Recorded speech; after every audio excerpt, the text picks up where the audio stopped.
Mga kautang, nagbabalik ang inyong number 1 pala utang. Sa video na to, pag-uusapan natin ngayon itong loan application na nagpapautang agad ng 3,000 pesos. Kahit kayo ay first time loaner dito mga kautang, yan yung pag-uusapan natin for today's video. Dahil, hello mga kautang, welcome back to sa aking channel. This is Liz, ang inyong number 1.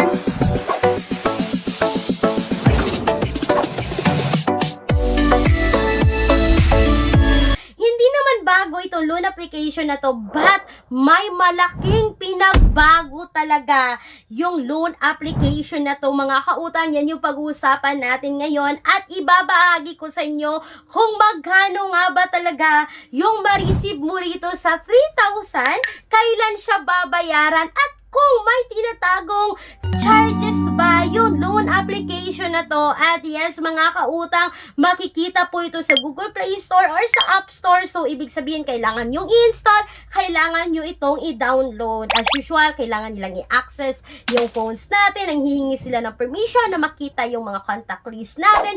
Kung ayaw natin sa ganito mga kautang, no, kasi parang nawawalan tayo ng privacy sa phones natin, you can apply direct website. May mga alternatives tayo nun. Apply direct website na hindi nanguha o hindi nanghihingi ng permission na ma-access yung phones natin, na makikita yung mga list sa description box or sa pen comment section na video na to. But please do a research, no, kahit sa anumang utangan online mga kautang, please research muna bago kayo umutang.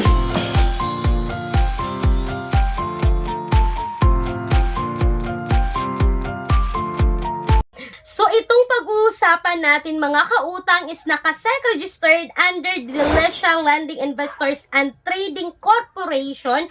No, nakasec registered pa siya, but hindi po ito submitting at hindi accessing entities sa CIC. Ito po ay si Pesocal Mabilis Pera. So mga kautang, ang dami pong nakapagluna dito.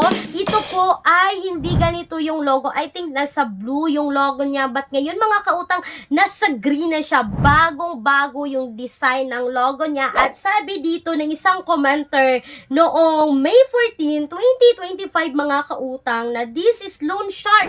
Imagine the interest displayed during the application is different after disbursement.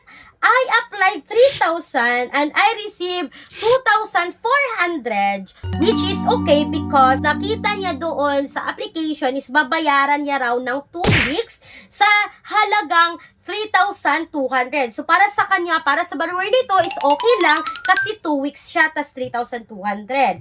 But after disbursement, nag-reflect po na 3,800 yung babayaran niya. So, mga kautang, magkaiba po yung actual na babayaran mo, which is 3,800, but doon sa application, no, nung kayo ay mag-apply dito, is 3,200 yung makikita mo dito. So, wala na siyang magagawa sa 3,000. Yung na-receive niya is 2,400 at babayaran niya ng 3,800 sa loob po yan ng 2 weeks. At hindi lang yan mga kautang, sabi pa ng isang commenter noong May 24, 2025, meron daw siyang loan dito.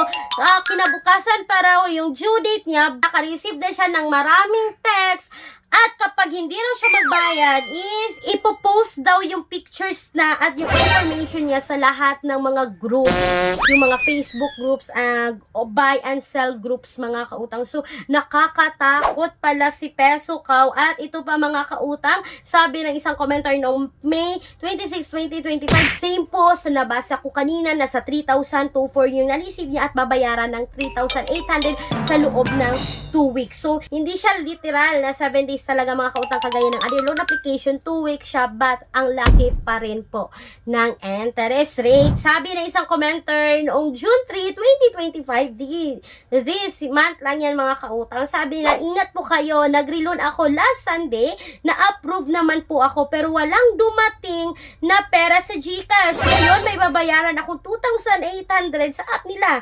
Hindi naman ako nakakuha ng pera nila. Bakit ganito Pesocal, no, na nag-reloan siya, pat wala siyang na-receive na pera dito? At sabi po na ibang commenter dito mga kautang na nag-auto-reject daw itong si Pesocal. So mga kautang, logo lang pala yung pinagbago ng Pesocal na ito, yung design lang talaga sa app yung pinagbago niya, yung color niya, but hindi pa rin siya maaasahan. Ngayon, 2025, akalain ninyo sa 3,000 yung ma-receive 2,400. So, meron na siya agad interest or deduction na 600 pesos. Tapos, yung interest niya is 800. So, 600 plus 800, nasa 8, 9, 10, 11, 12, 13, 14, nasa 1,400 lahat-lahat sa loob po yan ng 2 weeks. So, mga kautang, for me, hindi recommended si Peso Cow ngayong 2025. At mga kautang, sana po ay nakatulong itong quick and honest review about kay Peso Cow. And mga kautang, speaking po sa bank personal loan na palagi kong binabanggit dito sa video, no, kung kayo, sa tingin nyo, kayo ay qualify dito, meron lahat ng requirements na makikita nyo ngayon sa screen, you can email me right away, clarissa@gmail.com, or you can Viber me na makikita rin yung Viber number sa screen. Sana po ay nakatulong itong quick and honest review about kay Peso Cow ngayong 2025. Once again, this is Clarice, ang inyong number 1 pala utang. Dahil utang is life. Bye bye bye mga kautang!